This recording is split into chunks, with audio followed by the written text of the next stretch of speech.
Je vais vous inviter à vous asseoir, s'il vous plaît, parce que nous devons impérativement tenir les horaires pour ne pas pénaliser la séance de 18 heures qui suivra dans cette salle. On n'entend rien.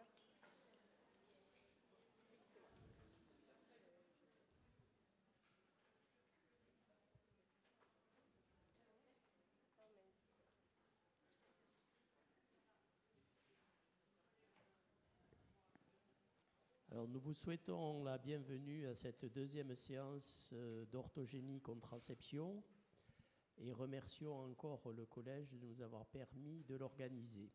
Je vais tout de suite céder la parole à Solène Vigoureux qui va nous parler de la sexualité chez les étudiantes en période Covid. Merci beaucoup. C'est un peu plus spécifique que la sexualité pendant la période de Covid, c'est plutôt les violences et la cybersexualité, et notamment la cyberviolence chez les étudiants et les étudiantes pendant le premier confinement en France en 2020. Donc le contexte pandémique, je ne vous le rappelle pas, mais ça a eu comme conséquence une augmentation de la cybersexualité avec des interactions sexuelles qui étaient forcées de passer du présentiel au distanciel. Et les étudiants et les étudiantes ont été spécifiquement touchés puisque les universités, c'est des hauts lieux de sociabilité physique et elles étaient fermées. On sait également que pendant le confinement, il y a eu une augmentation du sentiment de vulnérabilité et aussi une augmentation des violences. Ça a été, enfin, c'est montré par les chiffres, mais aussi des violences ressenties et vécues. Pourquoi ça ne marche pas? Donc la cybersexualité, qu'est-ce que c'est? C'est l'utilisation des outils numériques pour avoir des interactions sexuelles. Avec la cybersexualité qui peut être interactive, donc avec utilisation, enfin avec mise en relation avec d'autres personnes ou des forums pour avoir des interactions sexuelles ou avec des objets connectés ou avec des objets 3D. Et puis la cybersexualité passive, c'est plutôt la pornographie ou regarder des images mais qui ne mettent pas en interaction deux personnes ou plusieurs personnes. La cyberviolence, c'est aussi l'utilisation d'outils numériques avec des violences interpersonnelles entre plusieurs personnes ou deux personnes. Et donc, on sait que les comportements violents, et tout particulièrement dans les relations affectives et amoureuses, peuvent être augmentés par les outils numériques. Donc on a essayé d'analyser dans une enquête pendant le confinement les violences pendant le confinement, c'était pendant le printemps 2020, chez les étudiants et les étudiantes universitaires en France, et d'identifier les caractéristiques des personnes exposées particulièrement à ces violences, et aussi d'analyser dans quelle mesure la cybersexualité interactive était associée aux cyberviolences et aux violences sexuelles. On a eu plusieurs hypothèses pour faire cette recherche. C'était que l'utilisation d'outils numériques et la cybersexualité est plus à risque d'engendrer des violences et notamment des cyberviolences, mais que cette cyberviolence, elle est dépendante probablement de plusieurs choses et donc de la cybersexualité interactive selon les caractéristiques de l'étudiant et de l'étudiante, donc sa nationalité, son âge, les relations avec les autres personnes qu'il a eues pendant le confinement, les caractéristiques de sa sexualité, que ce soit son orientation sexuelle, ses partenaires, l'utilisation de la masturbation, de la pornographie, et les conditions de vie pendant le confinement, son logement, la distance par rapport à un lieu de soins, son inquiétude vis-à-vis du confinement. Donc on a lancé une étude qui s'appelait COCO7,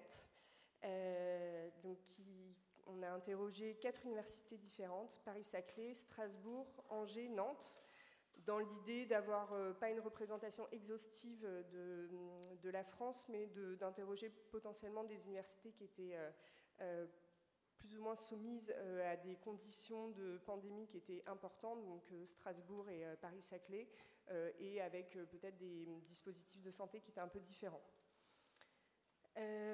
a eu à peu près 10 000 réponses. Il y avait des étudiants qui n'avaient pas répondu après le premier mois de l'enquête, donc on les a exclus. Et puis on a exclu aussi les étudiants d'Angers parce qu'ils étaient très très peu et qu'ils ont répondu après le 17 mai. Et donc au final, on avait à peu près 3 000 hommes qui ont répondu et 4 500 femmes. Juste une petite définition sur les variables qu'on a utilisées. Donc la cyberviolence, on l'a définie avec une réponse positive au moins à une de ces questions. Donc avoir reçu des messages ou des appels dégradants et dévalorisants, avoir reçu des messages sexuels pornographiques sans consentement ou être soumis à un chantage sexuel par téléphone. Et puis la cybersexuelle interactive, on a essayé de faire un score pour essayer de représenter un peu la fréquence et l'intensité de la cybersexualité avec le nombre d'envois, enfin la fréquence, la régularité d'envoi de messages érotiques par jour, par exemple, l'envoi de messages pornographiques ou l'envoi de vidéos pornographiques ou de filmer d'avoir des films ou des images de ces ébats avec ou sans diffusion. Voilà. Pour caractériser un petit peu, essayer d'avoir des données un peu plus complètes, donc on a utilisé les caractéristiques des étudiants, l'âge, la nationalité, l'université d'appartenance, le type d'études, domaine d'études, la classe sociale en fonction du niveau d'études et de la profession des parents, la consommation de cannabis, la santé perçue. Les conditions du confinement, quel logement, s'ils étaient dans une zone rurale ou urbaine, la facilité de sortie pendant le confinement, et puis les caractéristiques de la sexualité, avoir déjà eu des rapports sexuels, le nombre de partenaires, l'orientation sexuelle, le comportement par rapport à la masturbation et la pornographie. Les hypothèses qu'on avait, c'était que la cybersexualité interactive et passive avait augmenté potentiellement la cyberviolence. Donc on a regardé, on a fait des modèles ajustés en utilisant les caractéristiques de l'étudiant, les caractéristiques de la sexualité et puis les conditions pendant le confinement. Donc les résultats, globalement, on avait des étudiants donc, qui ont plutôt moins de 25 ans, majorité qui était nationalité française.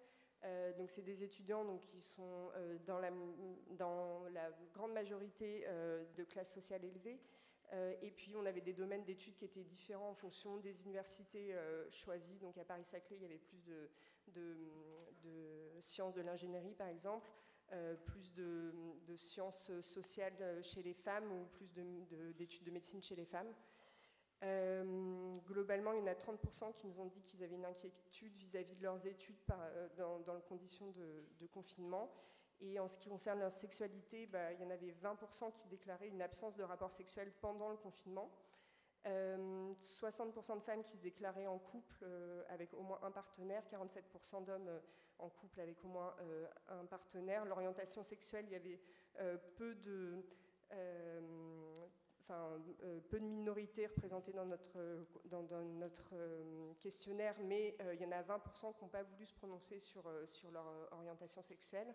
Une majorité des hommes, 82%, pratiquaient la masturbation régulière et 55% de femmes. La pornographie, à peu près identique, 82% d'hommes et 42% de femmes. Et plus de la moitié se déclaraient non satisfaits de leur vie sexuelle pendant le confinement. Si on analyse un petit peu en détail, donc on a stratifié en fonction des hommes, on a séparé les résultats en fonction des hommes et des femmes. Donc ça, c'était la cybersexualité. Donc il y en avait fréquemment, donc fréquemment c'est au moins quotidiennement, qui envoyaient des messages érotiques, 30% pour les femmes, à peu près 30% pour les hommes aussi. Quand on a fait une espèce de gradient, mais quand on envoyait des messages pornographiques, fréquemment c'était 13% pour les femmes, 18% pour les hommes. Envoyer des vidéos, des images pornographiques, on était quand même à 20% chez les hommes et chez les femmes. Et puis ensuite, diffuser ces ébats ou des films ou des images d'ébats sexuels, on était plutôt sur vraiment une minorité, 1 ou 2% en fonction d'hommes et femmes. Et ça, c'est une autre donnée qui est un peu différente. Avoir des rapports sexuels avec des partenaires rencontrés sur le net, c'était 20% pour les hommes et les femmes. Donc quand on utilise le score de cybersexualité, donc qui permet d'avoir une idée un peu d'une modélisation de l'intensité et de la fréquence, on avait plus de... on avait 25% qui avaient une utilisation rare chez les femmes et 20% chez les hommes, et une utilisation régulière, c'était plutôt 18% chez les femmes et 20% chez les hommes. Quand on regarde la cyberviolence, donc c'était au moment du confinement, ça parle pas des semaines d'avant, c'était dans les 4 semaines pendant le confinement. Il y en a 5% qui rapportent avoir reçu des messages dégradants, une très petite minorité, 0,2%, avoir été soumis au chantage sexuel, et 3,4% qui avaient reçu des messages sexuels ou pornographiques sans consentement. Et quand on ajoute du coup les cyberviolences et les cyberviolences sexuelles, on est plutôt à 5% chez les femmes et 2,2% chez les hommes. Donc nous, pour l'analyse un petit peu plus poussée, on a choisi de s'intéresser seulement aux femmes et en tout cas de vous montrer que les résultats pour les femmes. Donc ce qu'on a retrouvé comme facteur associé à des cyberviolences ajustées, donc toutes choses égales par ailleurs chez les femmes, donc ajusté, c'était ajusté sur l'âge, ajusté sur l'université de provenance, la nationalité, le domaine d'études, la consommation de cannabis, l'orientation sexuelle, la classe sociale et l'état de santé perçu. On retrouve qu'effectivement, plus on utilise la cybersexualité et plus on a un risque de violence et de cyberviolence associés, donc ajusté sur tous ces paramètres et ajusté sur les paramètres de la sexualité. On retrouve également qu'il y a plus de cyberviolence quand il y a plusieurs partenaires, et c'est toujours des résultats qui sont ajustés. Et quand on a rencontré un partenaire sur le net, on a également plus de risques de cyberviolence. Même si c'est montré depuis assez longtemps, ça reste quand même dans les esprits. On a toujours l'impression que quand il y a de la masturbation, quand on visionne de la pornographie, il y a un risque augmenté de violence, un risque augmenté de cyberviolence. En tout cas, ce n'est pas ce qui est montré dans la plupart des études et ce n'est pas ce qu'on a montré nous. Donc, d'utiliser fréquemment la masturbation ou de visionner fréquemment de la pornographie n'augmentait pas la cyberviolence. Alors, qu'est-ce qu'on retient de cette étude? Donc, pendant le confinement, il y a près de 20% des étudiants et des étudiantes qui utilisaient la cybersexualité régulièrement, donc de manière quotidienne. Quand on regarde, on a plus de cyberviolence chez les femmes, plus de cyberviolence chez les femmes qui disent utiliser régulièrement la cybersexualité interactive et qui présentent aussi des caractéristiques de vulnérabilité, donc qui sont plutôt jeunes, qui ont un mauvais état de santé perçu, qui ont une classe sociale plutôt basse. En revanche, la cybersexualité passive et la masturbation ne sont pas liées à la déclaration de violence. La cybersexualité, ça fait partie de la sexualité de nos jeunes, ça fait partie de la sexualité actuelle, donc il faut savoir en parler, en tout cas potentiellement de promouvoir, en tout cas promouvoir ses effets positifs. Les effets positifs, c'est que c'est des nouvelles interactions sexuelles, donc ça change un peu notre quotidien, mais en tout cas il faut en parler. Ça enrichit la sexualité, ça permet une exacerbation des fantasmes, de l'imaginaire, de l'imagination et de changer un peu les relations et les interactions sexuelles. Ça permet également d'expérimenter des identités qui sont alternatives et de privatiser de manière vraiment complète les relations affectives sans que personne soit au courant. Ça rassemble les minorités sexuelles et ça permet de s'informer, notamment sur les forums, avec des réponses, des récits de vécu, avec des partages qui peuvent être du coup complètement anonymisés. Il y a quand même des dangers, parce que ça augmente la cyberviolence. Donc, quand on commence à partager des informations sur sa sexualité ou des images, on peut ne pas du tout maîtriser le contenu. Le consentement virtuel, on ne sait pas trop comment il existe et il est très important. Donc s'il faut informer nos jeunes, c'est plutôt là-dessus qu'ils ne maîtrisent pas totalement leurs images et que la cyberviolence existe, la cyberintimidation, et ça a des faits qui peuvent être très pervers. Les conclusions et les perspectives, donc effectivement c'était une période très spécifique, le confinement, avec des comportements numériques qui ont été acquis et qui sont en augmentation et qui sont la pratique courante. Donc ça s'intègre dans la sexualité des jeunes. Faut donc pas oublier que ça augmente les cyberviolences déclarées, mais qu'il y a vraiment des bienfaits sur la cybersexualité, donc il faut le partager avec nos jeunes et donc les éduquer sur les implications juridiques, le consentement et essayer de prévenir les cyberviolences. Voilà.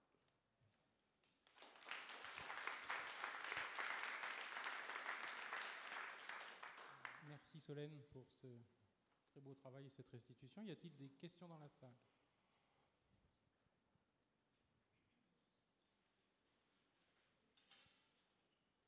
Un sujet qui n'éveille...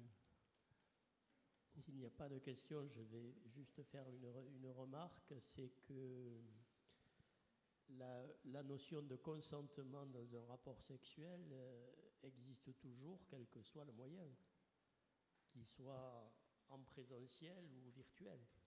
Il y a quand même cette notion de consentement qui est extrêmement importante et sur laquelle on doit toujours insister.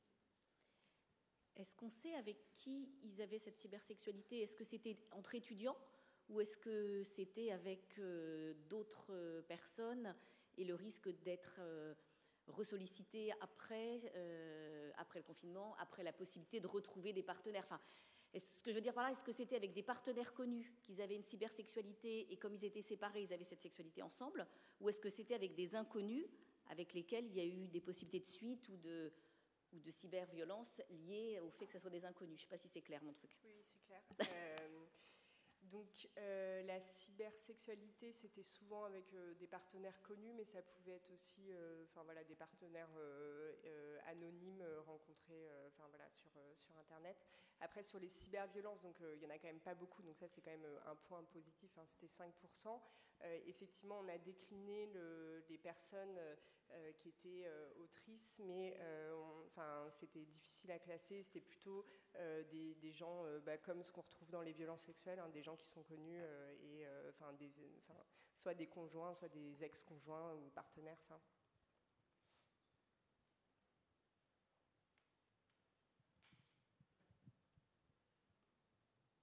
S'il n'y a pas d'autres questions, vous allez pouvoir enchaîner avec la contraception en péri-IVG.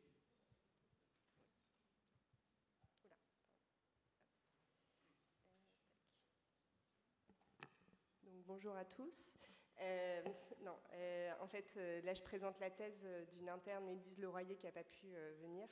Et juste, ça me fait extrêmement plaisir de voir que la salle est complètement pleine, parce que moi, quand j'étais interne au début et qu'il y avait des sessions d'orthogénie, il y avait juste les 2 premiers rangs. On était dans des toutes petites salles, donc voilà, c'est bien. Donc, la contraception autour de l'IVG et caractéristiques socio-démographiques, c'est une thèse qu'on a faite dans le service pour reprendre un petit peu tous les dossiers des femmes et essayer de s'améliorer un peu sur la contraception qu'on pouvait proposer autour de l'IVG. Donc je vais juste quelques petites généralités. Effectivement, l'IVG, c'est un avortement provoqué qui est volontaire, qui peut avoir lieu chez toutes les femmes et qui peut être jusqu'à 16 semaines maintenant. C'est très stable sur les dernières années. On est aux alentours de 200 000, 220 000 actes par an et ça concerne 2 femmes sur 5. Donc c'est important de s'y intéresser, en tout cas de comprendre un petit peu ce qui se passe autour de l'IVG. Qu'est-ce qu'on sait sur la contraception et sur l'IVG ? Donc le risque d'IVG, il est vrai pour toutes les femmes, 2 femmes sur 5, mais il varie en fonction de l'âge. C'est les femmes les plus fertiles, donc entre 20 et 30 ans, qui ont plus d'IVG. C'est aussi celles qui ont le plus de grossesse de manière générale. Il varie en fonction des origines. Il varie en fonction de la situation familiale et professionnelle. On sait que les femmes qui sont un peu moins diplômées ont un peu plus d'IVG, mais c'est aussi celles qui travaillent le plus qui ont plus d'IVG. Et on sait qu'il y a aussi un peu plus de violence, c'est-à-dire que dans les IVG répétés, on retrouve un peu plus de violence chez ces femmes-là. Il y avait une étude de Caroline Moreau en 2007 qui regardait la contraception autour de l'IVG et qui voyait qu'il y avait plus plus d'échecs contraceptifs qu'une absence de contraception. C'est des données qui sont assez anciennes et donc on s'est posé la question pour essayer de les réactualiser à notre niveau, en tout cas au niveau de Nantes, et donc de mettre à jour le profil de ces femmes pour améliorer un peu la pratique et adapter la contraception qu'on peut proposer aux femmes. Donc l'objectif, c'était de faire un état des lieux de la contraception autour de l'IVG et de regarder un peu les facteurs sociodémographiques associés et de regarder quelles étaient les caractéristiques sociodémographiques des femmes associées à une absence de contraception lors de la survenue de cette grossesse. Donc on a repris on n'a pas fait l'étude pendant le confinement, justement on a repris des données de 2009 sur 6 mois. Et on a repris toutes les femmes qui avaient réalisé une IVG dans notre centre Simone Veil donc à Nantes. Et on a regardé, donc on a des carnets qui sont assez systématiques où on demande tout le temps les mêmes données. Donc on avait vraiment des questionnaires assez simples à exploiter. On avait des caractéristiques sociodémographiques, la contraception avant et après IVG. Donc on a regardé un petit peu ce qui se passait autour de l'IVG. On avait eu 900 dossiers. Donc, les caractéristiques sociodémographiques, ça ne change pas. C'est effectivement une majorité de femmes entre 20 et 30 ans, une majorité qui est en couple, à peu près la moitié qui ont déjà eu des enfants, une plus grande majorité qui travaille, 20% qui étaient de nationalité étrangère, pour 60%, c'était des femmes, c'était leur première IVG. Et on avait quand même une femme sur 5 qui déclarait des violences. Donc, pour la contraception, il y en a 46% qui déclaraient ne pas prendre de contraception au moment de la survenue de la grossesse. En revanche, on avait quand même 23% qui utilisaient un préservatif, 20% une pilule, le patch ou l'anneau, 5% des méthodes naturelles, 3% des dispositifs de longue durée d'action, donc le dispositif intra-utérin ou l'implant. Et parmi ces femmes-là, parmi les 3%, grande majorité, c'était un DU au cuivre. Et il y en avait 0,3% qui avaient une contraception définitive. Parmi celles qui prenaient le préservatif et la pilule, il y a eu, elles déclaraient en tout cas un oubli ou un décalage de la méthode dans près de 60% des cas. Et quand on interrogeait sur la contraception d'urgence, en fait, elle était sous-utilisée. On était à moins de 5% ou 12% en fonction du type de contraception utilisée. Et ce qui était aussi intéressant, c'était de voir qu'il y en avait quand même 12% qui étaient en attente d'une contraception. C'est-à-dire qu'elle le décrit hyper bien. J'attendais mes prochaines règles pour avoir mon stérilet au cuivre. J'attendais mes prochaines règles pour commencer ma pilule. L'implant, je l'ai vous voyez, je l'ai là, mais je ne l'ai pas posé parce que j'ai eu autre chose. Et donc, c'était intéressant de voir ça. Les caractéristiques qui sont associées à la contraception et surtout à l'absence de contraception. Donc on voit que c'est les femmes qui sont plutôt jeunes, 62% qui n'avaient pas de contraception avaient moins de 20 ans, et on est plutôt dans les âges extrêmes, celles qui avaient plus de 40 ans également avaient moins souvent une contraception. C'est beaucoup plus souvent les femmes qui étaient étrangères, qui n'avaient pas de contraception au moment de la survenue de la grossesse, et plus celles qui étaient au chômage.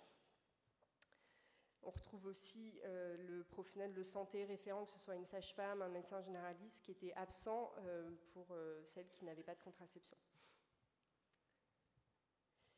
Ça, c'est l'évolution du parcours contraceptif, donc c'est quand même plutôt rassurant, c'est-à-dire que celles qui n'avaient pas de contraception, en jaune, c'est la contraception avant la conception, donc on est plus autour de 7% à la fin de la prise en charge de l'IVG. On augmente peu la pilule, on passe de 20% à 40%. En revanche, on augmente beaucoup plus les dispositifs de longue durée d'action. Donc, les femmes ont plus souvent, ressortent plus après une IVG avec un dispositif intra-utérin ou un implant.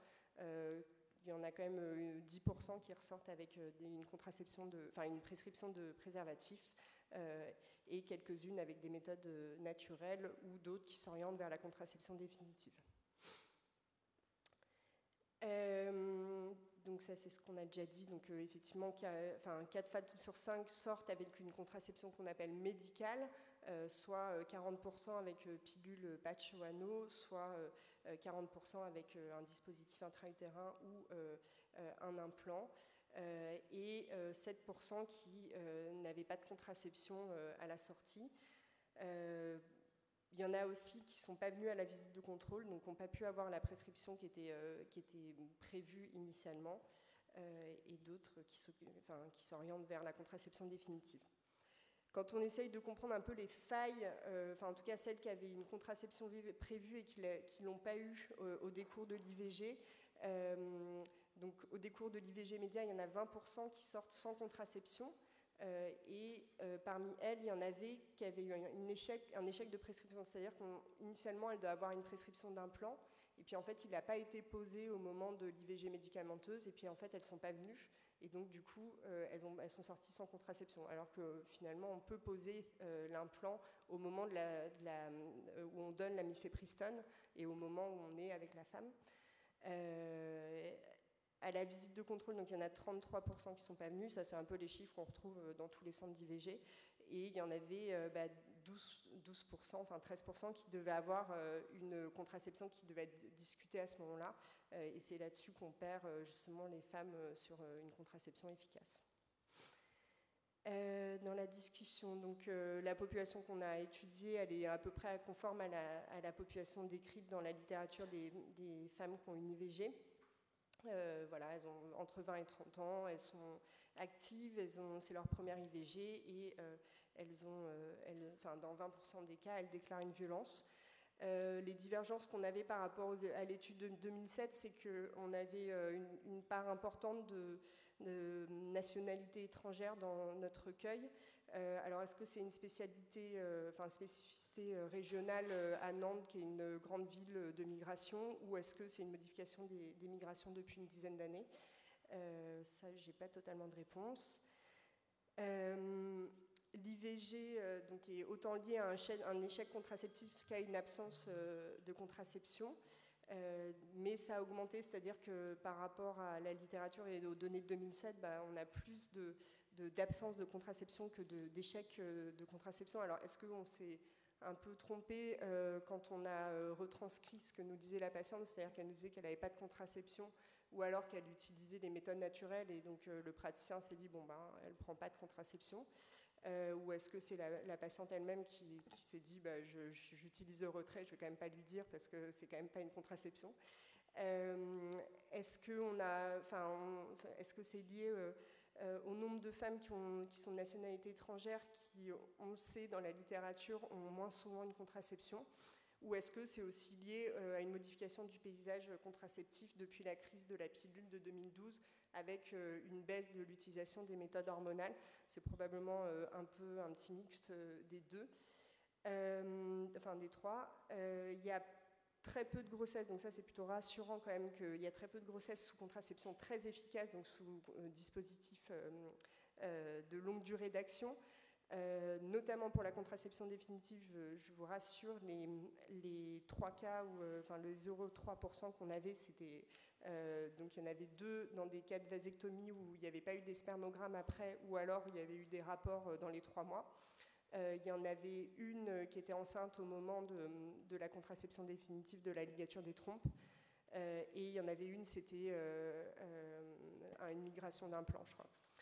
Le DU au cuivre semble quand même moins efficace que les implants et les dispositifs intra-utérins à la progestérone. La question qu'on peut se poser, c'est effectivement, est-ce qu'il serait un peu moins efficace chez les femmes qui sont très jeunes et qui ont une fertilité plus importante? Il y a quand même plusieurs revues systématiques de la littérature qui nous rassurent là-dessus, sur l'efficacité du DU au cuivre, mais elles sont peut-être un peu anciennes, elles datent de 2017 en tout cas. Et en revanche, il y a toujours des nombres importants d'erreurs contraceptives avec des oublis, des décalages pour plus de la moitié des femmes. Ça, on le sait, ça reste le cas et on le montre dans notre étude, c'est que l'IVG les grossesses non prévues qui donnent lieu à des IVG arrivent pendant des périodes de transition, donc des transitions contraceptives, des transitions avec des changements de partenaires, des transitions de travail, des changements d'études, et que plus d'une femme sur 10 est dans l'attente d'une contraception dans ce contexte de transition, que c'est des grossesses qui sont non prévues mais qui auraient peut-être pu être évitables. La contraception d'urgence, elle est à promouvoir. En tout cas, elle était vraiment en sous-utilisation dans notre population. Il y a pas mal de femmes qui décrivent des problèmes d'observance ou de tolérance majeure, avec des difficultés de trouver une contraception qui était adéquate. Donc peut-être qu'on pourrait se tourner un peu vers les hommes, même s'il y a pas mal de travaux et un engouement autour de la contraception masculine. Je pense qu'il faut continuer à le promouvoir, notamment la contraception thermique et hormonale. Et il faut avoir quand même un point de vigilance spécifique sur ces femmes qui sont un peu plus à risque d'avoir une absence de contraception, notamment les plus jeunes, les femmes de nationalité étrangère, et celles qui n'ont pas de médecin référent ou de sage-femme référente. Donc ça, je me répète, mais donc, l'IVG, c'est quand même le moment de remédicaliser peut-être la contraception, de réinterroger la possibilité de proposer une méthode de longue durée d'action comme le dispositif intra-utérin ou l'implant. Faut pas oublier qu'effectivement on peut poser un implant au moment de la prise de mifepristone dans l'IVG médicamenteuse, et c'est au moment où on va voir les patientes. Et faudrait peut-être adapter aussi nos visites de contrôle avec cet absentéisme qui est très important, et en tout cas se poser la question de la proposition d'une visite par visio ou par téléphone un peu plus systématique. Les forces et les limites de notre étude, c'était une taille, on avait à peu près 900 patientes, donc c'était intéressant. Ça nous permet d'actualiser les profils des femmes, et on avait un recueil qui était assez riche dans les données sociodémographiques. C'est rétrospectif, donc forcément on a des biais déclaratifs et des erreurs de retranscription, et c'est une étude monocentrique, donc on n'est pas totalement représentatif de la France, et on a une validité externe qui n'est pas terrible. Mais bon, on peut faire une étude prospective, multicentrique, questionnaire standardisé, donc les perspectives cliniques, c'est donc interroger sur la contraception, surtout celles qui sont à risque de ne pas en avoir, promouvoir la contraception médicale et les contraceptifs de longue durée, comme le dispositif intra-utérin et l'implant. Être vigilant vraiment aux périodes de transition et ne pas décaler le début d'une contraception, en tout cas quand la patiente vous demande une contraception, la commencer tout de suite. Informer sur la contraception d'urgence, et puis bien mettre en avant par rapport aux femmes le rôle du médecin généraliste et des référents, notamment sage-femme. Voilà, les messages clés, si on doit apprendre quelque chose de cette étude, c'est que l'IVG est autant lié à l'absence de contraception qu'à un échec contraceptif. Les femmes qui ont un âge extrême sont plus à risque d'une absence de contraception, celles qui sont étrangères, qui sont au chômage, qui n'ont pas de médecin ou de sage-femme référent. Pas reporter la contraception, discuter en tout cas la remédicalisation de la contraception au moment de l'IVG, et puis augmenter et améliorer la pause précoce des contraceptifs. Voilà, je vous remercie.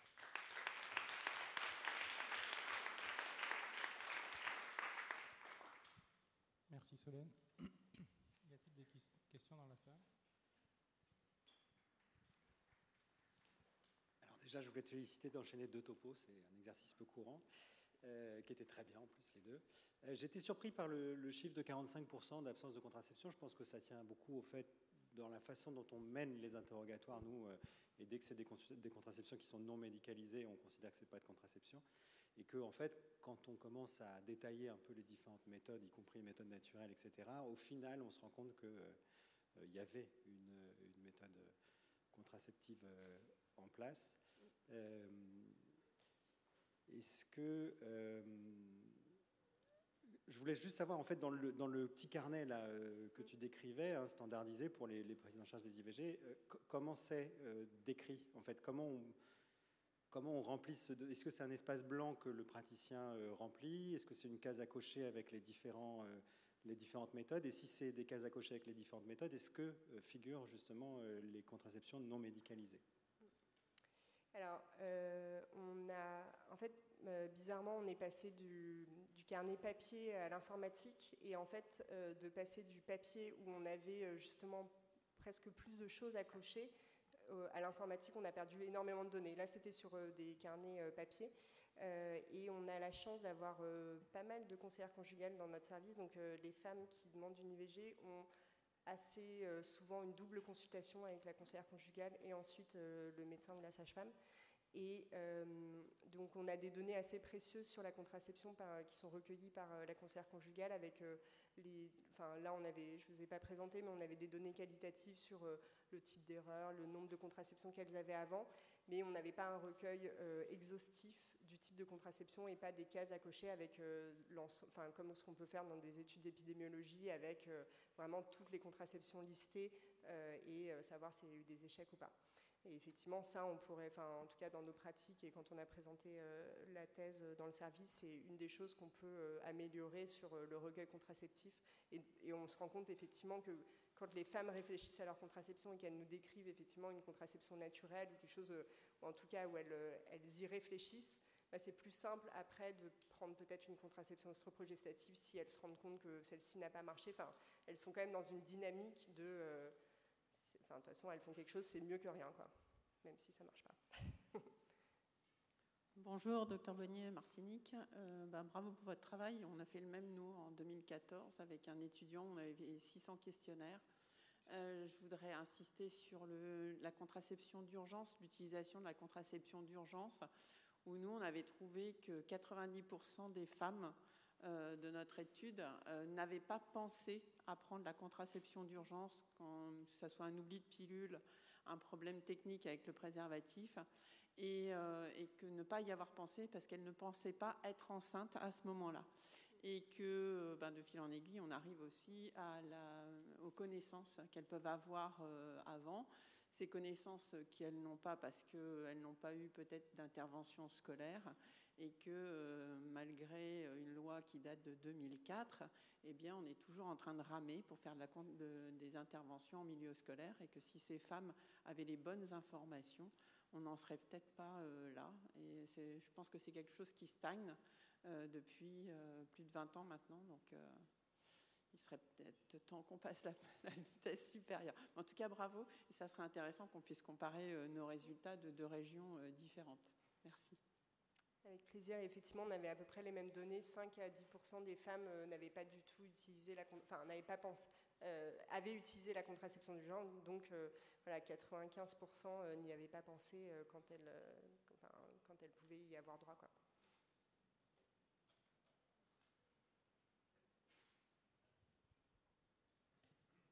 Y a-t-il une dernière question?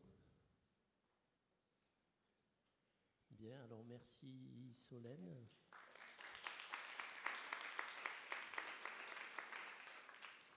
Et maintenant, le professeur Agostini va nous parler de l'influence de la période Covid sur l'activité IVG en PACA. Merci. Bonjour tout le monde. Je voulais remercier la Commission d'avoir proposé de réaliser cette communication. Et puis je compléterai les propos de Solène. C'est vrai, c'est très agréable de voir la salle pleine. Et je vais essayer de dire quelque chose qui est politiquement correct, c'est qu'il y a beaucoup de jeunes. Et c'est très, très rassurant pour le futur. Donc, oui, ce travail a été fait par un interne. Là aussi, c'est vachement important, comme les 2 communications qu'a rapporté Solène. C'est-à-dire qu'il faut absolument motiver nos jeunes, que ce soit des travaux de thèse d'interne ou des travaux de DU, etc., pour que le travail intellectuel, scientifique sur la pratique de l'IVG soit réalisé. Donc ça, c'est le cas, c'est une interne qui a passé sa thèse sur ce sujet. Donc ça, je ne vais pas vous refaire, vous l'avez tous connu, lorsqu'on a connu l'arrivée de la pandémie Covid, et en fait, ça a été assez hallucinant, puisqu'on s'est rendu compte du jour au lendemain que si tout le monde était confiné, les IVG, ça allait être très compliqué. Donc sans faire de prosélytisme de politique, moi je trouve, quelle que soit la couleur politique, que la réaction politique qu'ont eu nos gouvernants à l'époque a été vachement adaptée. Je me souviens d'avoir échangé longuement avec mes 2 consoeurs et avec le ministère. C'est vrai qu'en 15 jours, 3 semaines, les choses étaient réglées et que grosso modo, ce qui a été fait en 15 jours, 3 semaines, c'est ce qu'on a aujourd'hui. Donc ça, j'y reviendrai sur la conclusion, sur l'efficacité du Covid, sur l'évolution de la prise en charge de l'IVG en France. Donc on a fait un petit travail. Vous savez qu'en France, il existe un truc que personne n'a au monde, c'est que comme on a la sécurité sociale qui est la même pour plus de 95% de la population, on a une base de données qui est incroyable sur le suivi à long terme, puisque dès que vous achetez quelque chose qui est remboursé, vous êtes tracé. C'est-à-dire qu'on prend n'importe qui dans l'assistance, eh bien, tous les soins que vous avez reçus, qui ont été en partie ou totalement remboursés par la sécurité sociale, on peut remonter jusqu'à votre naissance. Donc c'est génial pour les études, c'est un peu génial si demain il y a un dictateur qui prend le pouvoir, parce qu'on saura tout sur vous. Donc je dis ça, c'est pour plaisanter, mais c'est que cette base de données, en fait, elle est très difficile d'accès. Il faut des formations particulières, il faut des autorisations, mais une fois que vous y avez accès, eh bien, vous pouvez analyser à peu près tout ce qui est faisable. Donc nous avons mené cette étude avec donc, la base de données pour la région PACA, et on a comparé 2 périodes, donc l'année précédant le Covid et l'année qui a suivi le Covid. Donc la base de données nous permettait d'avoir l'âge, la date, la méthode d'IVG, le lieu, et est-ce qu'il y avait un risque d'échec ou de complications. Par contre, on n'avait pas, via cette base de données, on aurait pu l'avoir en faisant croiser d'autres bases de données, l'âge de la grossesse. D'un point de vue éthique et statistique, c'était des données, des outils classiques. Donc ça, c'est le premier tableau. Donc en bleu, ce sont les IVG qui ont été faites en 2019, en marron clair, orange, celles qui ont été faites en 2020. Les petites barres donc, en rouge, en interruption, qui sont en disruption, ce sont la mise en place des mesures sanitaires, donc des recommandations que vous avez reçues via l'HAS, les mesures temporaires, exceptionnelles, comme on disait, sur la prise en charge de l'IVG, et les zones grisées, donc c'est le premier et le deuxième confinement. Et donc vous voyez assez rapidement qu'il y a eu comme un petit décalage, alors une petite baisse de la réalisation des IVG, donc qui correspondait avec un petit décalage par rapport au début du confinement. Mais en termes total, vous verrez que le nombre d'IVG était resté à peu près stable. Ça, ce tableau, on va prendre le temps un petit peu de regarder, il y a énormément de chiffres. Ce qui est intéressant à voir, donc vous voyez, donc sur la colonne, on a fait en premier, on a réparti en fonction des tranches d'âge, et ensuite on a fait 19 et 20. Toujours pareil, en gris, c'est les périodes de confinement, et en rouge, ce sont les périodes des mesures sanitaires qui ont été mises en place, levées, puis ensuite réinstaurées. Ce qui était un petit peu angoissant, c'était l'accès des jeunes, puisque vous voyez, alors là on a des chiffres qui sont importants, c'est pour ça que même si la chute en pourcentage n'est pas importante, elle reste quand même significative. Et vous voyez que dès la fin du premier confinement, eh bien, l'accès pour les jeunes était quand même diminué, puisqu'il diminuait de 2 à 3%. Et donc, c'est une question qui reste toujours en suspens. Est-ce que c'était un accès qui était très compliqué pour ces jeunes populations, puisqu'en période normale, on n'était pas obligé de dire à ses parents qu'on allait au planning, puisqu'on allait au collège ou au lycée. Et là, dans ces périodes de confinement, c'était très très dur de justifier une sortie sans la justifier. À côté de cette peur, donc on ne saura jamais des grossesses non désirées qui ont évolué chez ces jeunes. Il y a eu des études sur la sexualité pendant le confinement qui montraient que, pour parler aussi politiquement correct, c'est qu'en période de confinement, les jeunes n'étaient pas dans des conditions qui favorisaient la survenue de grossesses non désirées. C'est bien dit ça, hein, vous avez vu? Et on ne dit pas que les jeunes ils font n'importe quoi en période hors confinement.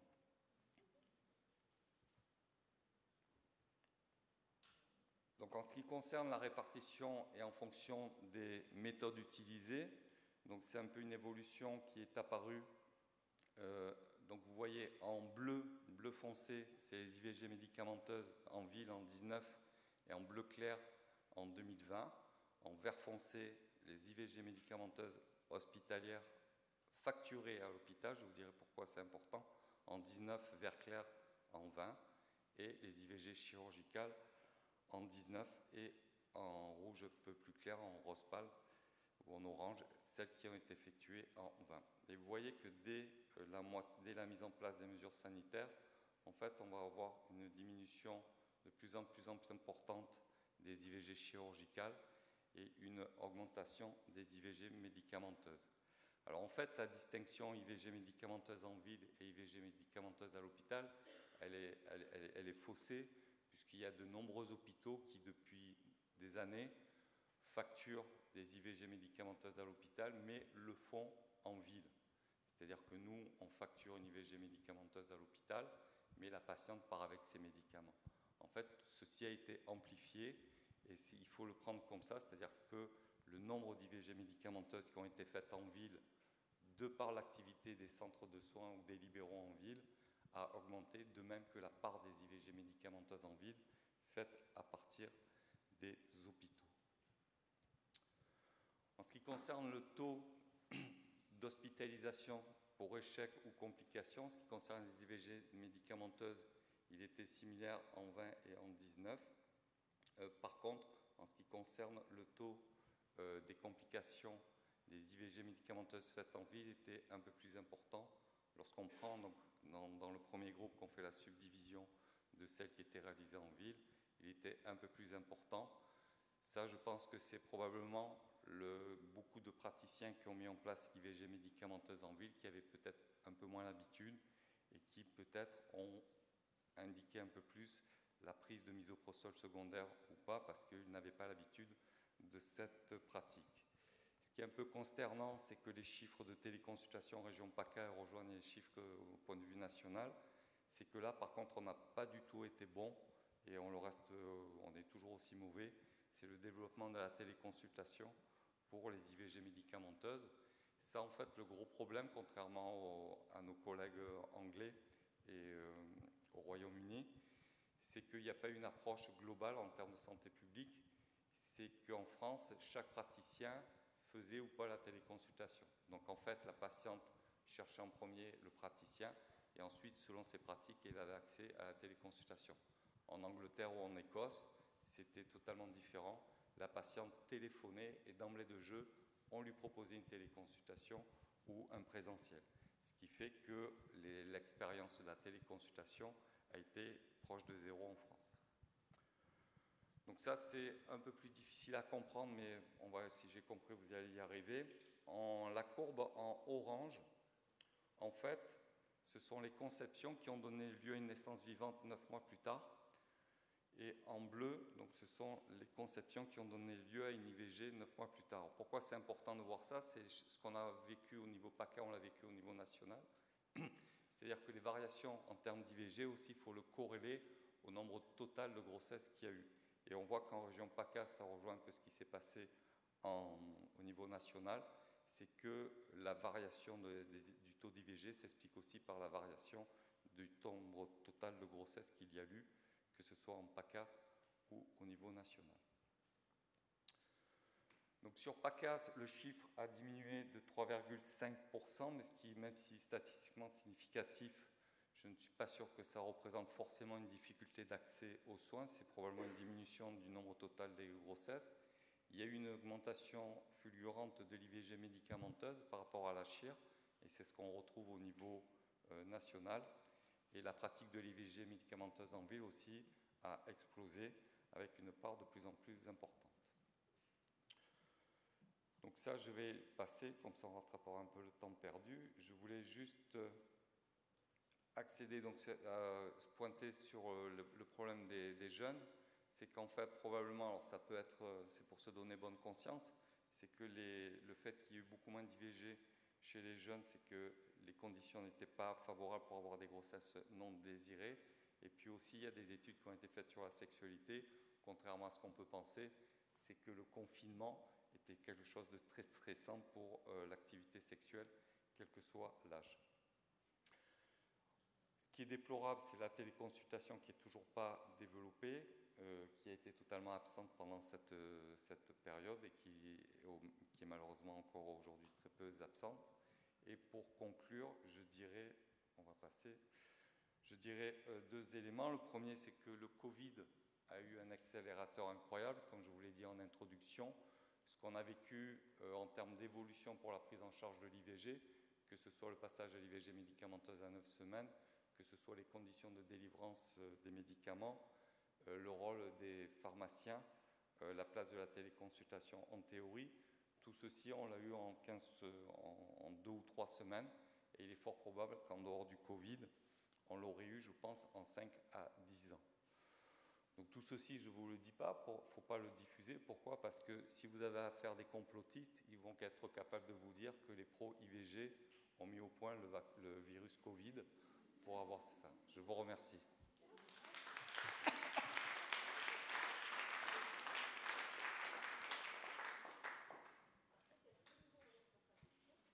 Pardon?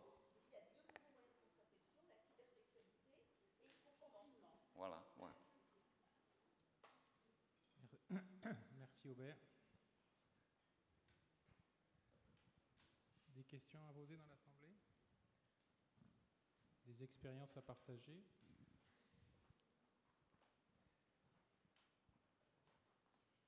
Je m'interroge sur la téléconsultation. En fait, elle est possible, elle est disponible dans les hôpitaux, elle est assez simple à mettre en œuvre. Et je ne comprends pas pourquoi est-ce qu'on n'arrive pas à la mettre en œuvre. Nous, on a regardé un petit peu dans notre service comment le faire. Il y a une petite réticence des praticiens par rapport à la confidentialité notamment et le message qui peut être plus difficile à faire passer ou à voir. Mais en tout cas, on a énormément perdu de vue dans les centres d'IVG. Je ne sais pas si vous avez des clés, des choses à apporter là-dessus. Alors, en ce qui concerne l'IVG médicament, pour la téléconsultation, en fait, ça fait 2 ans. Ça fait 2 ans que je discute avec mon administration. Si tu veux être dans les clous et facturer une IVG par téléconsultation, il faut que ce soit une IVG médicamenteuse faite en ville. Donc, il faut que tu aies le droit de facturer une IVG médicamenteuse en ville à l'hôpital. Et ça, c'est impossible parce que c'est nominatif. Donc, c'est-à-dire que, par exemple, les IVG médicamenteuses qui sont faites dans les centres, en PMI ou quoi, c'est chaque fois avec la carte CPS du professionnel. Donc, ça veut dire que ça pourrait être faisable si, toi, en tant que PH, tu utilises ta CPS. Donc, l'autre idée, c'est de tricher un petit peu, c'est-à-dire que tu fais la téléconsultation, mais tu cotes une consultation. Tu ne mets pas le forfait IVG en ville. En fait, on a redemandé au ministère de découper le forfait IVG, parce que pour l'instant, à l'hôpital, on ne peut pas, tout simplement parce qu'on peut pas, on est obligé, dans le forfait qu'on touche à l'hôpital, il y a les médicaments. Et donc, si on fait tout en téléconsultation, il va y avoir 2 forfaits médicaments, entre guillemets, qui vont être pris en considération, celui global de l'hôpital, plus celui du pharmacien d'officine. Donc ça, c'est pas possible. Et on a demandé d'essayer de découper ça pour permettre les téléconsultations. Maintenant, on peut, dans nos services, faire du téléconsultation partielle, c'est-à-dire faire la consultation pré-IVG ou la consultation post-IVG, et on la facture en forfait global d'IVG sans dire que c'est de la téléconsultation. C'est ce que nous on fait plutôt en téléphonique d'ailleurs, parce qu'on a des liaisons qui ne sont pas simples, mais on peut bidouiller et essayer d'apporter ce confort-là aux patientes qui le souhaitent. Merci Aubert pour ton topo. Il y a un truc sur lequel, franchement, tu m'apprends quelque chose que jusqu'à maintenant, je pensais que lorsque les patientes faisaient une IVG médicamenteuse en ville, elles ne pouvaient pas bénéficier de la confidentialité et ça leur était imputé et ça apparaissait dans leur relevé Amélie, clairement. Mais que par contre, pour les IVG hospitalières, l'hôpital se faisait rembourser à la caisse de la patiente, mais qu'il ne pouvait pas y avoir de lien nominatif entre l'IVG et la patiente. Le fait que l'étude que tu montres avec ton interne ait pu être faite à partir des données des CPAM va complètement à l'envers de ça et montre que toute IVG peut être relié au dossier médical CPAM, dossier de soins CPAM de la patiente. Et là, tu m'ouvres un champ pour la confidentialité et l'anonymat énorme. Non, enfin, plus exactement pour les défauts de confidentialité et d'anonymat. Tu as entièrement raison, mais la base de données respecte, si tu sais, il y a eu le code Sbibounouche, oui. Ça, il est respecté, il est compté une fois. Oui. Mais effectivement, ces bases de données sont géniales, mais c'est comme l'énergie nucléaire, tout dépend de ce que tu en fais. Ouais. Cette base de données, c'est très dangereux, c'est pour ça que l'accès, c'est pire que la Banque de France. Oui. L'accès est très sécurisé. Mais je pensais, si tu veux, là, effectivement, quand on met le code d'anonymisation, là, effectivement, ok, je comprends bien, mais je pensais que c'était pour l'ensemble des femmes, pour les IVG hospitalières. Ah, mais pour tout, quel que soit le soin, tu peux être tracé.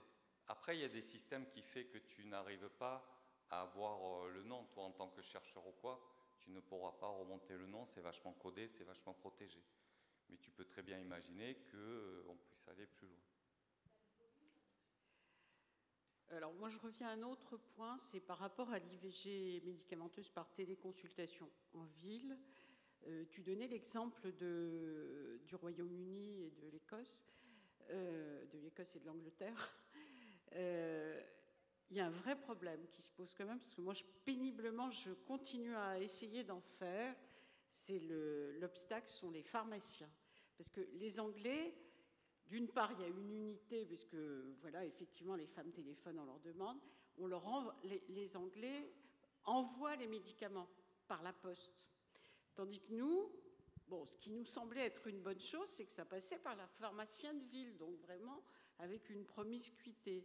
Le problème, c'est que les pharmaciens de ville, alors, c'est pas toujours qu'ils sont opposés à l'avortement. Je suis tombée quand même sur un qui n'était pas clean, mais à part ça, un, ça les emmerde, deux, ils ne savent pas, donc c'est un véritable obstacle, hein.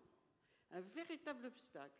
On passe des heures à retéléphoner, alors que, voilà, alors quand tu creuses un peu, tu t'aperçois qu'ils ont reçu les papiers, et moi j'envoie avec l'ordonnance le décret, surligné. Marche pas mieux, hein. Ils s'en foutent, hein.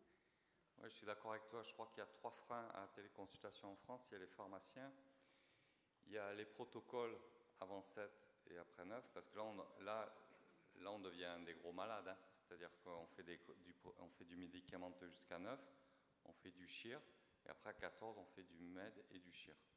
Donc ça devient carrément des protocoles administratifs. Les Anglais ont été beaucoup plus pragmatiques, ils ont fait qu'un seul protocole. Et le dernier truc où là, c'est nous, médecins, on doit travailler, j'en parlais tout à l'heure avec Marie, c'est la peur de la GU. C'est-à-dire que moi, je discute avec mes jeunes médecins, ce qu'ont mis en place les Anglais. On fait un questionnaire pour évaluer le risque de GU. Et si la patiente connaît bien ces dernières règles, elle n'a pas de risque de GU, l'écho ne sert à rien. Voilà. Et ça, c'est un travail de fond. Nous, on l'a fait sur notre service, on a de très bons résultats. On l'a fait on a pris le questionnaire anglais et on l'a appliqué sur... bien sûr, l'examen clinique, encore moins. Et donc ça, c'est un travail. Donc ça, c'est l'évolution, c'est le prochain challenge et je pense qu'on rapportera des expériences l'année prochaine. Merci Aubert. Tu aurais pu prendre d'autres places parce que tu fais le passage tout coulé vers l'intervention de Marie Sicot sur l'IVG avec une grossesse non visible. Une grossesse de localisation indéterminée, pas. Eh bien, merci. Oui, effectivement, on ne peut pas rêver beaucoup mieux comme transition. Du coup, c'est la dernière présentation de l'après-midi. Merci beaucoup. On a commencé avec les IVG 14-16, on va terminer avec les IVG médicamenteuses de grossesse de localisation indéterminée. Alors, c'est quand même une situation qui se présente bien régulièrement, puisque pour rappeler un petit peu le contexte, on a 76% des IVG qui sont réalisés par méthode médicamenteuse, donc ce sont les chiffres de l'adresse 2022. On a eu la suppression du délai de réflexion de 7 jours en 2016, donc on peut accéder un petit peu plus rapidement à la réalisation de l'interruption de grossesse.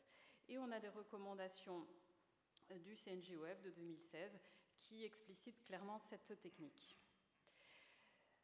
Les recommandations de l'HAS en France, bon, on a toujours 14 semaines d'aménorrhée, mais peut-être qu'on aura bientôt des recommandations avec 16.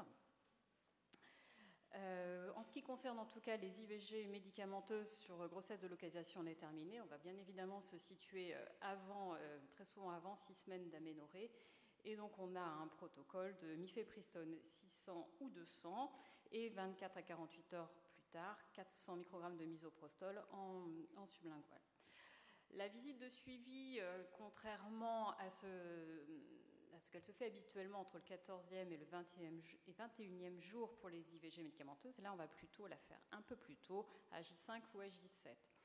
Alors, dans le service, on s'est questionné, dans le service à Grenoble, on s'est questionné sur cette pratique à partir du moment où on n'a pas eu, c'est pas vraiment les grossesses extra-utérines qui nous ont surprises. C'est un de mes collègues qui m'a dit c'est quand même curieux, quand on les fait très tôt, j'ai vraiment l'impression que ça marche moins bien. Je dis bon, on a commencé il n'y a pas très longtemps, on n'a pas beaucoup de données, on va patienter, on verra. Donc, suppression du délai de réflexion d'1 semaine, augmentation des situations de demande d'IVG pour grossesse plus précoce. Qu'est-ce que c'est que la grossesse à localisation indéterminée? C'est un test urinaire ou un test sanguin HCG positif et une échographie qui ne retrouve pas de grossesse, ni intra ni extra-utérine. La grossesse à localisation indéterminée, c'est un état intermédiaire, ce n'est pas un diagnostic en tant que tel. C'est dans l'attente justement de pouvoir dire si on va avoir une perte de grossesse à localisation indéterminée, donc une grossesse qui va s'arrêter toute seule, une grossesse intra-utérine évolutive ou une grossesse extra-utérine. Dans ces deux premières situations, ça ne pose pas trop question. Dans la troisième, c'est quand même des situations qu'il faut prendre en charge différemment puisque les médicaments de l'interruption de grossesse ne vont pas fonctionner. Il est globalement à peu près admis et retrouvé que ces situations de grossesse extra-utérine sont inférieures à 2% des grossesses.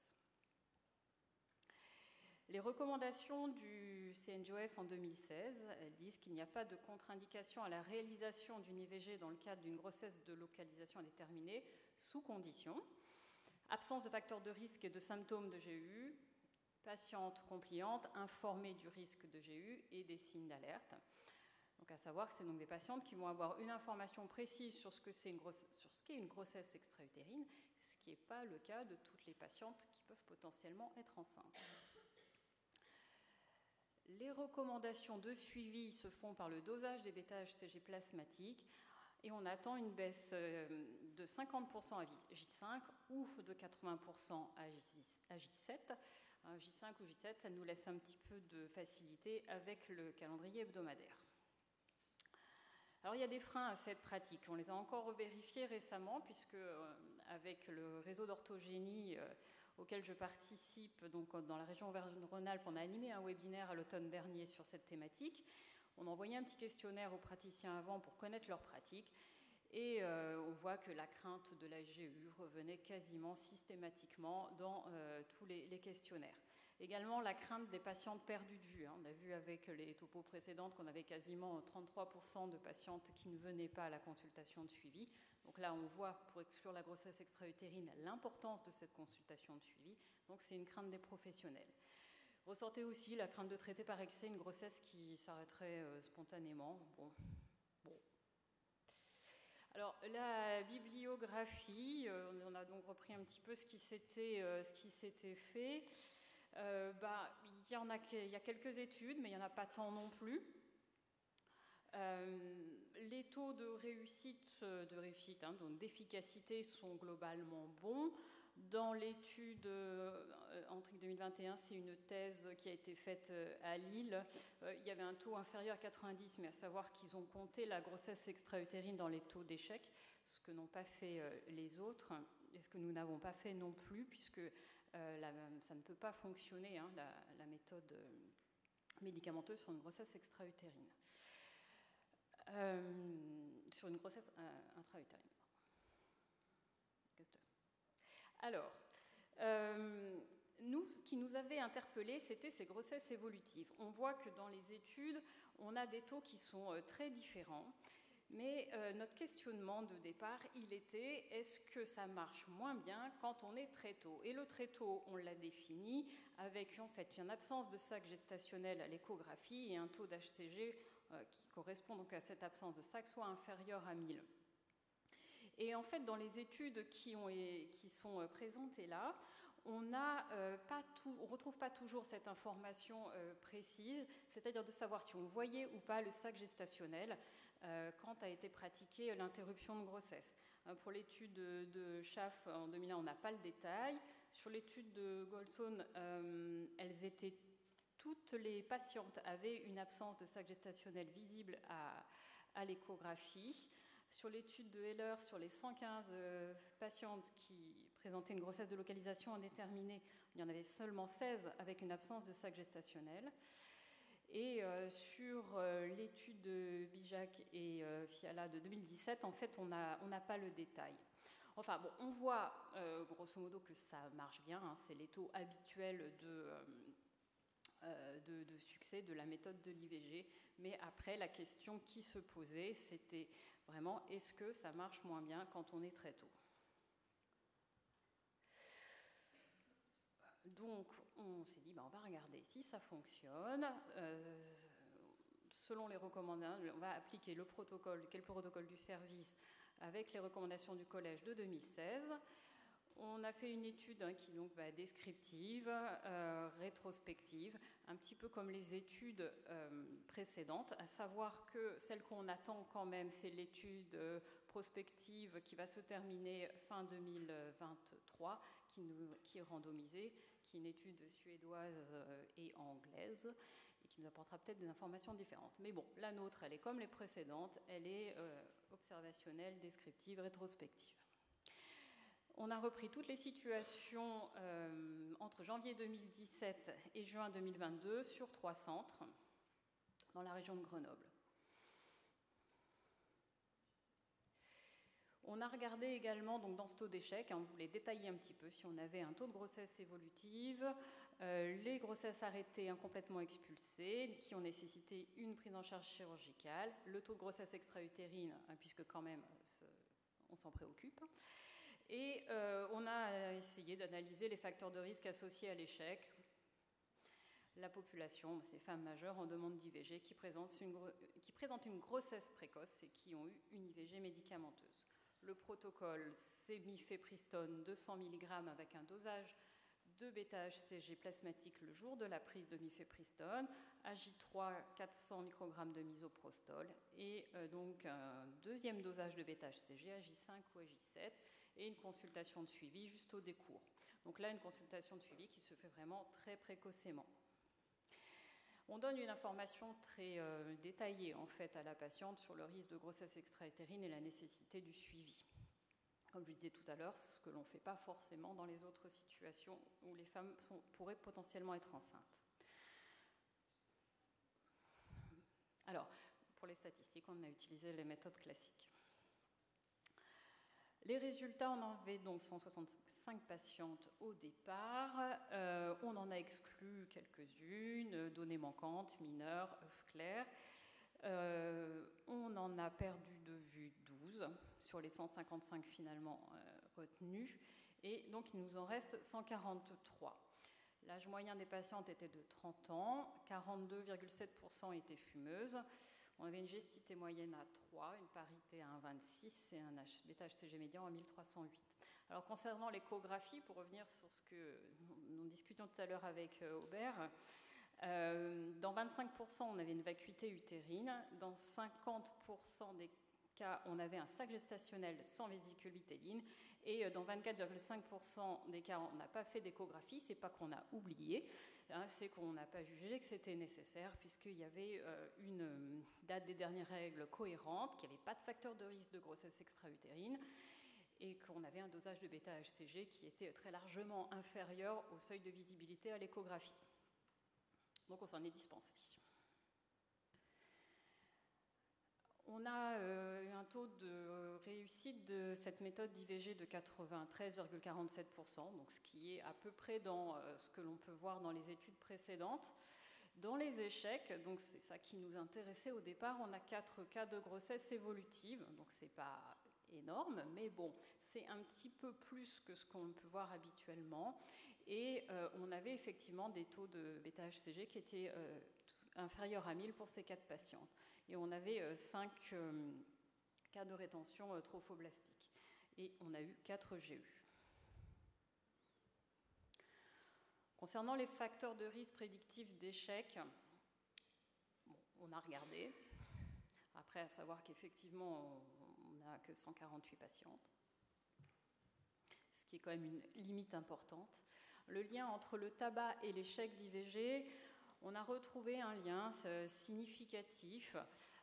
On avait 38,8% des femmes qui présentaient un tabagisme actif dans les IVG réussis et 88,8% dans le groupe des IVG échoués.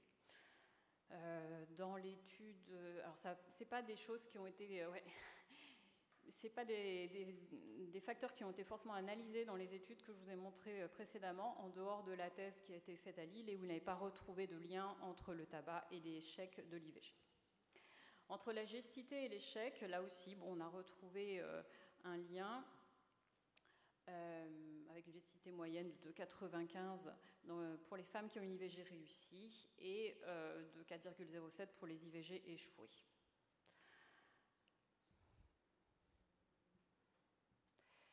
Entre l'âge gestationnel et l'échec d'IVG, on n'a pas de différence significative. Vous voyez, l'âge gestationnel était de 38,4 jours dans le groupe des IVG réussis, 35,4 dans le groupe des IVG échoués. Entre la parité et l'échec d'IVG, lien qui a pu être trouvé dans d'autres études, mais bon, pas forcément à ce terme-là. Nous, ici, on n'avait pas retrouvé de lien significatif.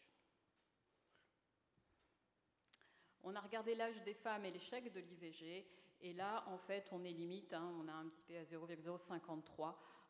Voilà, on est juste... Donc, voilà. Est-ce que plus les femmes sont effectivement âgées, bon, on parle de femmes en âge de procréer, bien sûr, est-ce que, du coup, on a un sur-risque d'échec? La question n'est pas tranchée. Entre le taux initial et le taux de β-HCG initial et l'échec d'IVG, on n'a pas retrouvé de différence significative. Et pour ce qui nous intéressait au départ, le lien entre le taux initial de β-HCG et le taux de grossesse évolutive, là, en fait, on est à nouveau limite. On a un taux moyen de β-HCG pour les grossesses évolutives qui est de 521. Il est de 2034 dans le taux des IVG réussis. Donc après, la grosse limite, c'est le manque de puissance de l'étude. Donc voilà, sur l'analyse des facteurs prédictifs d'échec, on a dans notre étude eu un sur-risque avec le tabac, la gestité, l'âge à confirmer et le taux de β-HCG initial. Voilà, c'est peut-être un sur-risque de grossesse évolutive. C'est une question qui... alors, ce n'est pas un sur-risque énorme, ça marche, on voit que c'est efficace à plus de 93%, mais peut-être que c'est dans l'information qu'on va donner aux patientes. Parce qu'avoir une grossesse évolutive, il ne faut pas non plus passer à côté, la grossesse extra-utérine non plus. On en a eu 4 cas de grossesse extra-utérine sur 143 patientes, ça nous fait 2,4%, donc un petit peu plus que le inférieur à 2 attendu. Le seul facteur de risque pour lequel on n'a pas exclu les patientes, c'est le tabagisme. Voilà, 2 patientes sur 4 qui ont eu une grossesse extra-utérine étaient tabagiques, donc bon. C'est une réflexion. On n'a pas eu de retard sur la prise en charge. Toutes les patientes qui ont eu une grossesse extra-utérine ont été orientées aux urgences, voire même précocement. Donc on est plutôt sur un gain de temps pour ces femmes-là. Et l'importance d'une information adaptée, parce que quand même elles vont être en alerte dès qu'elles vont avoir le moindre symptôme. Donc en conclusion, c'est ce que je vous disais tout à l'heure, la méthode reste efficace, 93,4%. Est-ce que ça marche un petit peu moins bien si il n'y a pas de sac gestationnel à l'échographie et qu'on a un taux d'HCG très précoce? Ça reste à confirmer. Savoir que dernièrement, à l'automne, on a eu 2 situations de grossesse évolutive très précoces. Au contrôle, on était encore dans le... Il y avait un début de sac gestationnel. On a refait une méthode médicamenteuse. Ça a marché. Bon. Donc voilà, on prend confiance et on n'hésite pas à reproposer une deuxième méthode médicamenteuse. On dresse encore sur une grossesse de localisation indéterminée.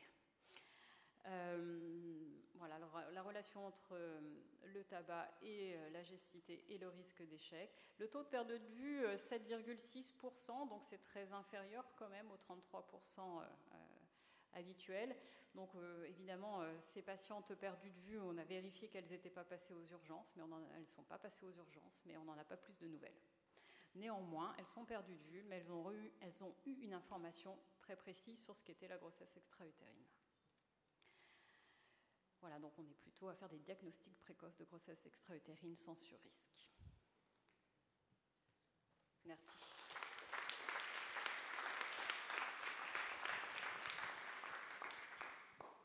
Merci Marie. Est-ce que tu pourrais nous rappeler les conditions que l'on demande pour faire une IVG médicamenteuse sans échographie? Parce que tu nous as parlé de la grossesse de localisation inconnue. Et je pense que aussi l'élément important, c'est qu'on s'affirme à prescrire des IVG, à prescrire des IVG médicamenteuses sans avoir d'échographie. Et c'est là, à mon avis, le sujet est pour la téléconsultation. Il y a aussi un deuxième sujet qui m'importe, c'est qu'on est ici dans un public d'orthogénistes, donc qui font de l'IVG médicamenteuse, je dirais, au quotidien, qui vont avoir de moins en moins peur de la GEU, mais qui risquent d'être regardés par leurs collègues qui vont recevoir la seule GEU qui va arriver en disant mais qu'est-ce que c'est que ce fou qui nous a prescrit une IVG médicamenteuse alors qu'il n'avait pas d'échographie. Je pense qu'il y a aussi des mentalités à faire bouger partout dans notre, entre guillemets, milieu d'orthogénisme, mais aussi dans le milieu, chez les internes qui sont dans tous les services qui vont recevoir les GEU et qui risquent de nous assassiner et d'assassiner la méthode et surtout d'assassiner la méthode devant la patiente en disant mais quels sont ces fous qui vous ont prescrit ça. Je pense que c'est aussi tout ça à prendre en compte. La téléconsultation, à mon avis, elle pourra évoluer sans qu'il y ait ces gags possibles, minimes, 2%, parce que une nouvelle pratique, lorsqu'elle commence à se compliquer, on va d'abord parler des complications plutôt que parler des avantages. Voilà. Donc, quels sont les critères? Peux-tu nous rappeler ces critères-là? Bien, il faut qu'il y ait une cohérence en fait entre déjà le taux. Il faut quand même avoir un taux de bêta-HCG initial de toute façon. Il faut quand même que la patiente, il faut qu'il soit inférieur au seuil de visibilité à l'échographie, et il faut qu'on ait une patiente qui ait une date des dernières règles sur des cycles réguliers, et que tout ça se soit cohérent. Une patiente qui n'ait pas de facteur de risque de grossesse extra-utérine et qui soit asymptomatique. Et quand on a tous ces critères réunis, on est quand même assez tranquille pour se passer d'échographie. Dans ces facteurs de risque, est-ce qu'on inclut le tabagisme ou pas? C'est une vraie question. Je partage la question, honnêtement. Les deux patientes qui ont eu des grossesses extra-utérines avaient quand même un tabagisme entre 10 et 15 cigarettes par jour. Donc on sait aussi que est-ce qu'il faut mettre un seuil? Sur le une petite remarque sur la dénomination, en fait, grossesse de localisation indéterminée, à mon avis, c'est pas le bon terme à utiliser parce que ça veut dire qu'on ne sait pas où est la grossesse et donc du coup, forcément, on pense à grossesse extra-utérine. Je pense qu'il faudrait plutôt parler de grossesse précoce et c'est le cas, en fait. C'est des grossesses très précoces, donc voilà, c'est juste une remarque. Sur le tabac, ça reste quand même le premier facteur de grossesse extra-utérine. Pour nous, c'est une condition d'exclusion au protocole de grossesse de précoce. Et donc, dans les facteurs de risque, il y a les risques d'IST, les antécédents d'infections génitales hautes, et je pense que le tabac doit être à la même hauteur si justement on ne veut pas se retrouver avec les urgentistes et les gens qui gèrent les urgences gynéco qui ne veulent plus nous parler parce qu'on provoque des grossesses extra-utérines sur nos protocoles, ce qui n'est pas le cas parce que je vous rappelle que les patientes qui consultent dans un centre d'IVG sont quand même beaucoup moins à risque d'avoir une grossesse extra-utérine que les patientes qui consultent aux urgences parce qu'elles ne sont pas symptomatiques en fait. C'est des patientes qui ont une grossesse et elles n'ont pas de métrorragie, pas de douleur. Donc elles sont quand même à un risque qui est beaucoup plus bas que les patientes enfin, ce n'est pas les mêmes patientes qui consultent aux UGO. J'ai une question sur pourquoi vous avez fait seulement les médicamenteuses? Pourquoi pas d'instrumental sur les grossesses précoces? Il faut qu'on ait une petite discussion de service, en fait, pour ça. Mais on l'a en tête aussi. Mais ça va être une négociation difficile, vu les difficultés de place au bloc opératoire en ce moment, d'arriver à... Enfin bon, il faut qu'on ait une salle technique. Voilà, c'est en cours, mais pourquoi pas ce projet-là à la suite. Mais on n'arrivera pas à les faire au bloc, celles-là. Il faut qu'on les fasse dans salle technique en local. Mais pour l'instant, on travaille sur la salle technique déjà. Donc voilà, une chose après l'autre. Mais après, pour les urgences, pour répondre à la question de Patrick, maintenant, les urgences ne sont plus surprises de voir arriver nos patientes parce que depuis le temps depuis 2017 où on a commencé à faire cette technique, on a discuté aussi avec nos collègues qui sont aux urgences, avec les internes qui tournent. Et bon, voilà, c'est devenu une pratique admise. Mais quand tu travailles dans ton centre et que ça va dans ton centre, c'est OK. Et quand tu travailles en ville, que la patiente peut aller dans un hôpital ou un autre, c'est pas la même situation. Et je pense que ces situations-là sont plus fréquentes et que bon, c'est une question. Oui, et une deuxième remarque, parce que vous avez parlé des grossesses ultra précoces que vous aspiriez. C'est ça l'intervention que vous venez de faire par voie chirurgicale. Moi, j'ai appris cette méthode il y a 2 ans. Alors, comme on a dit qu'il y avait beaucoup de jeunes dans la salle, je ne sais pas s'ils sont au courant qu'on puisse aspirer une grossesse sans qu'on ne la voie. Donc Nathalie, je pense qu'elle va se faire un plaisir d'y répondre. J'étais pas venue pour ça au micro, mais oui, à partir du moment où il y a un sac dans l'utérus, s'il n'y a pas de vésicule vitelline et qu'on considère qu'on peut faire l'IVG sur grossesse précoce, pourquoi pas faire une aspiration? D'autant que généralement on donne une prémédication médicamenteuse qui n'est pas très loin de l'IVG médicamenteuse. Donc si ça marche en IVG médicamenteuse, pourquoi ça ne marcherait pas en plus si on rajoute une petite canule de 6 pendant 30 secondes dans l'utérus? Donc c'est très confortable pour la femme et ça évite d'imposer à la femme la méthode médicamenteuse. Si son choix se porte sur l'aspiration, il ne faut pas lui dire du coup, puisque vous voulez une aspiration, il faut attendre longtemps. Donc ça permet de remettre le choix. Je ne sais pas si c'était la réponse. Et on fait bien sûr les bêta-HCG de surveillance de la grossesse de précoce. Donc bêta-HCG le jour de l'aspiration et bêta-HCG, moi je l'ai fait à J7. Après, ce qui serait intéressant de voir aussi, c'est à ces termes très précoces. On a beaucoup discuté sur le terme, en fait, pour l'intitulé du topo, localisation indéterminée, précoce. Bon, on a fini par localisation indéterminée, mais bon, c'est aussi un débat. Et en tout cas, ce serait intéressant de voir aussi le vécu des patientes, la douleur, l'abondance des saignements, parce que souvent, quand on fait le point, que ce soit au téléphone, elles nous disent très souvent que ça saignait quand même moins que des règles. Au niveau de la prise nostalgique, d'expérience, mais encore il faudrait l'étudier, c'est souvent inférieur. Voilà, donc c'est peut-être aussi à mettre en balance avec une aspiration. Et puis dans la symbolique aussi, traquer une grossesse pour s'assurer qu'on la voit bien, qu'elle est bien là, voire qu'elle est bien évolutive, alors que l'objectif c'est de l'interrompre, psychologiquement c'est compliqué. Donc moins on va faire d'écho et plus vite on va répondre à la question de la patiente, si c'est ça sa question, peut-être mieux c'est. Mais moi j'étais venue au micro pour...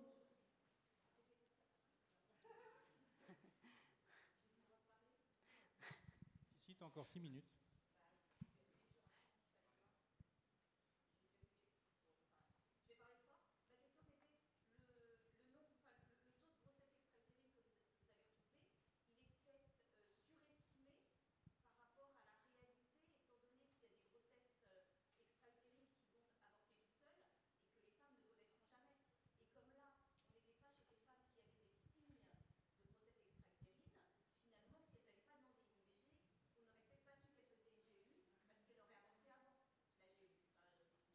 C'est une hypothèse.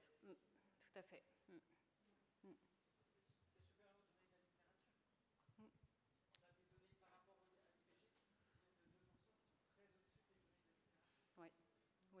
Oui, puis on voit dans certaines études que c'est, enfin bon, après c'est pareil, hein, c'est du rétrospectif, enfin voilà, qui sont comme, mais bon, c'est quand même très au-dessus. Bon, après, il n'y a pas beaucoup de cas hein, dans toutes ces études.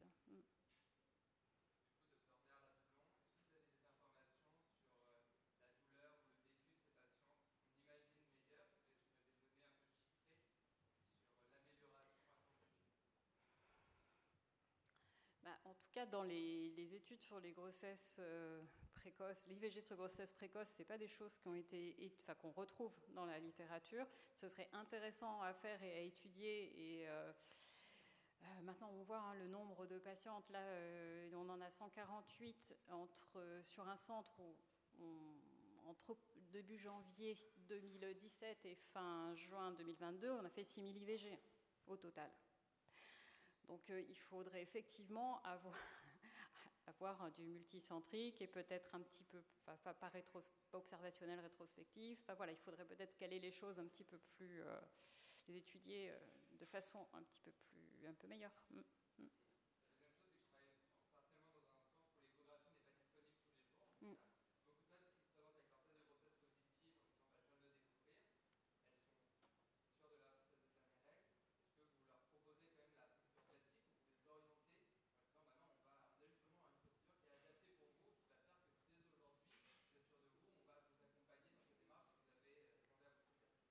Si on a tous les critères, que la date des dernières règles est conforme, qu'elle a des cycles réguliers, qu'il n'y a pas de symptômes, qu'il n'y a pas de facteur de risque de grossesse extra-utérine, de toute façon, on va faire un dosage de bêta-HCG le jour de la prise de mifepristone. Donc ça nous arrive de donner la mifepristone, de ne pas avoir immédiatement le dosage de bêta-HCG, mais on le regarde le soir.